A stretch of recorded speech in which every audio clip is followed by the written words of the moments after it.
Today in Florida, the trial for George Zimmerman, the man charged with second-degree murder for the shooting death of 17-year-old Trayvon Martin, began with jury selection and a motion from the defense. Mr. Zimmerman has pleaded not guilty, saying he shot Martin in self-defense.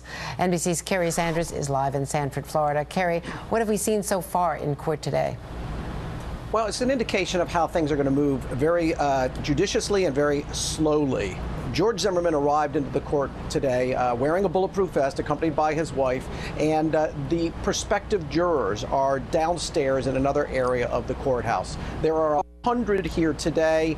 500 have been summoned, so it will be staggered over the week. And what they will do, and what they've started to do, is they've given questionnaires to the jurors. They will thumb through those questionnaires and write out answers. Then the questionnaires are brought, and they have already done this, over to the clerk's office. They make some copies of them, and those questionnaires are then brought into the courtroom for both the defense attorneys and the prosecuting attorneys to go through them, sort them out, see what answers are there, because this is a process of picking which 6 jurors will sit on the jury and decide guilt or innocence here.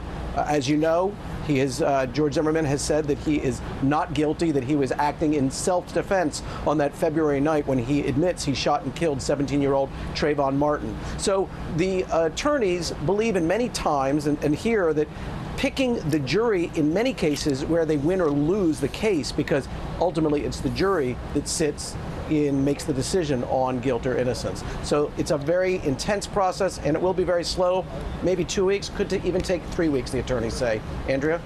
But it's critically important, as you point out. Kerry Sanders, thank you so much. And a note, George Zimmerman has sued NBC Universal for defamation, and the company has strongly denied his allegations.